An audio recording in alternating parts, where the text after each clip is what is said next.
Prêche la parole, insiste en toute occasion, favorable ou non, reprend, censure, exhorte avec toute douceur et en instruisant.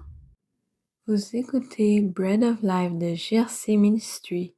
Je suis Elisa et aujourd'hui nous lisons 2 Timothée 3, 1 à 5. Sache que, dans les derniers jours, il y aura des temps difficiles, car les hommes seront égoïstes, amis de l'argent, fanfarons, hautains, blasphémateurs, rebelles à leurs parents, ingrats, irréligieux, insensibles, déloyaux, calomniateurs, intempérants, cruels, ennemis des gens de bien, traîtres, emportés, enflés d'orgueil, aimant le plaisir plus que Dieu, ayant l'apparence de la piété mais reniant ce qui en fait la force. Éloigne-toi de ces hommes-là. Ce passage révèle notre réalité d'aujourd'hui, n'est-ce pas? L'apôtre Paul exhorte son enfant bien-aimé dans le Seigneur, Timothée, à s'éloigner de ces gens-là. Comment nous pouvons perdre du temps et de l'énergie à essayer d'évangéliser ou d'encourager des personnes comme ça? C'est pour cela qu'il faut rester attentif à ce que le Saint-Esprit essaie de nous dire. Il y a des personnes de paix qui sont prêtes à entendre la parole de Dieu. Que le Saint-Esprit nous guide vers ces âmes. Dieu m'a montré pendant la nuit ce passage et m'a indiqué que je perdais mon temps avec une telle personne. Donc je vais écouter la voix du Seigneur. Restons près de Dieu pour qu'il nous protège d'investir dans les mauvaises personnes.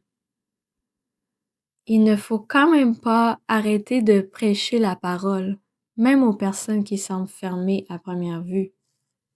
Plus loin dans cette lettre de Paul à Timothée, on voit qu'il faut faire, en tant que disciple de Jésus, certaines actions. C'est au chapitre 4, verset 2.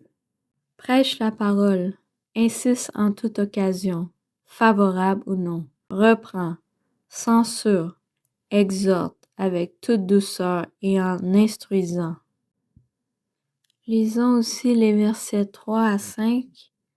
Car il viendra un temps où les hommes ne supporteront pas la saine doctrine, mais ayant la démangeaison d'entendre des choses agréables, ils se donneront une foule de docteurs selon leurs propres désirs, détourneront l'oreille de la vérité et se tourneront vers les fables.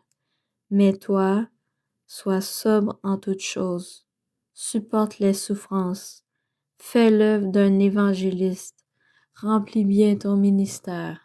Au final, quelle sera notre récompense pour avoir été fidèles à Dieu et obéissants à ce qu'il nous demande? La couronne de justice.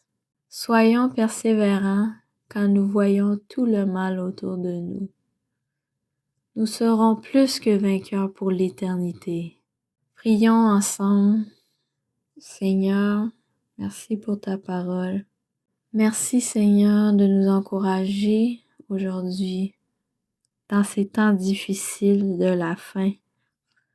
Je te prie Seigneur de nous guider par ton Saint-Esprit, qu'on soit alerte à ce que tu as à nous dire et qu'on arrête de perdre notre temps avec les mauvaises personnes, mais guide-nous vers les bonnes personnes qui sont prêtes